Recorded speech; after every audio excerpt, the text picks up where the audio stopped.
Paysage désertique, herbes folles à perte de vue. Pourtant, cet endroit hostile était naguère très luxuriant. En effet, ce vaste espace est le lit tari du lac Tanma. Avec la présence de l'eau, la pêche et l'agriculture s'opéraient de manière fructueuse dans cette zone de Diender, communauté rurale du Sénégal, située à l'ouest du pays, à 59 km de la capitale Dakar.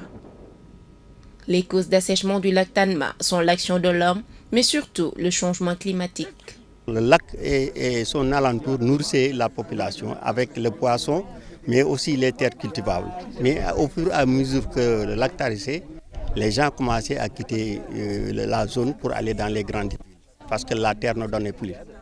Donc les gens se sont reconvertis. La reconversion, c'est de faire de l'arboriculture avec la mangue, mais aussi de continuer à faire le maraîchage.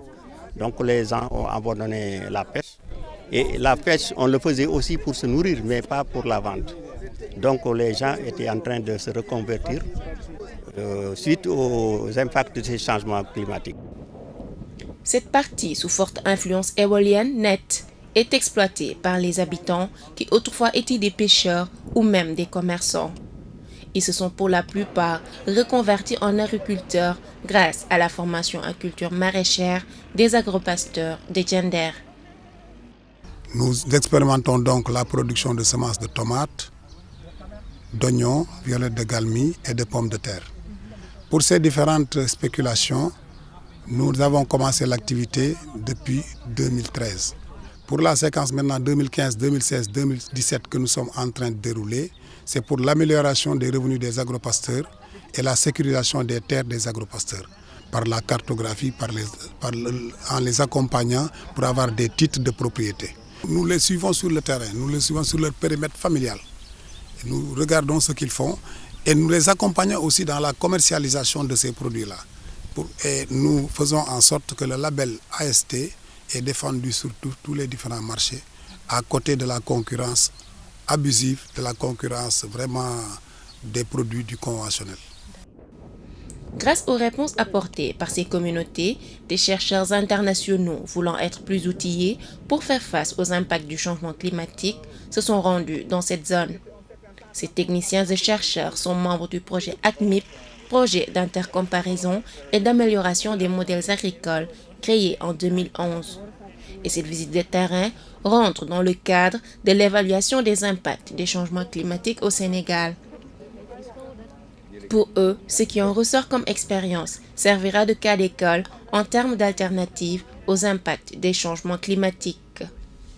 On s'est rendu compte, par exemple, aux alentours du lac Tanma, que la période de sécheresse qui a commencé dans les années 70 et 1980 a entraîné un changement des modes de subsistance des populations locales qui n'ont plus pu pêcher pour leur subsistance ou encore cultiver les céréales.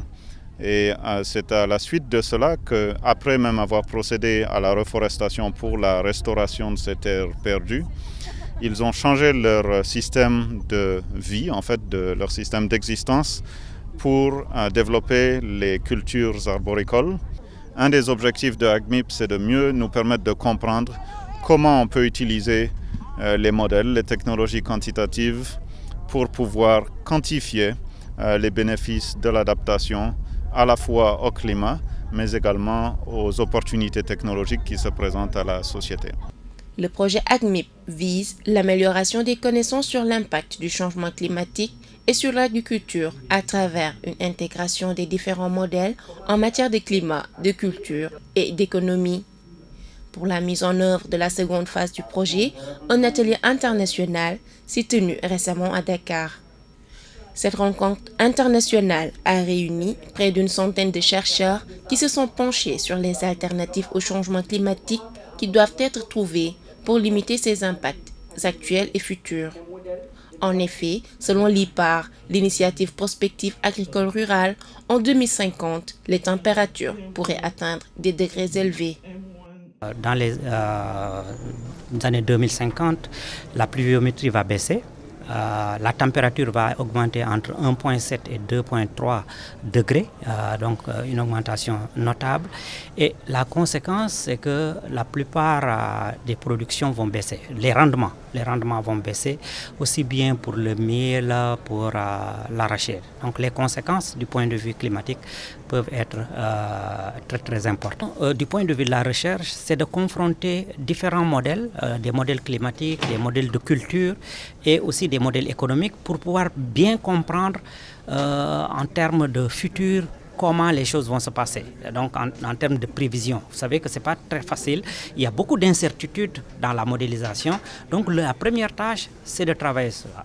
La deuxième tâche, c'est de s'approcher des décideurs et des différentes parties prenantes pour voir quelle est leur compréhension de ces changements-là et comment les changements vont les affecter. Comment nous pouvons utiliser les modèles que ACMIP est en train de développer et pertinent à notre niveau, puisqu'il s'agit de voir comment va évoluer le climat au niveau des zones d'intervention de nos différents projets et comment on pourrait appuyer les populations à prendre les mesures idoines leur permettant de ne pas être surpris par ce qui va arriver demain. Donc c'est aujourd'hui qu'il va falloir inventer l'agriculture de demain. C'est intéressant avec ACMIP, c'est qu'il intègre beaucoup d'autres dimensions. Par exemple, il ne s'agira pas seulement de pouvoir se dire que le climat sera comme ça, mais aussi comment la population sera répartie demain. Et à partir de ça, pouvoir trouver des modèles qui permettent de bâtir une agriculture performante pour le pays. Il faut qu'on arrive à ce que le monde rural sénégalais nourrisse les Sénégalais. L'ACMIP est un projet de recherche pluridisciplinaire d'envergure mondiale. En Afrique de l'Ouest, il est connu sous le nom de Siwara et la recherche couvre 3 zones d'études, Navrongo au Mali, Tamale au Ghana et Nioro au Sénégal.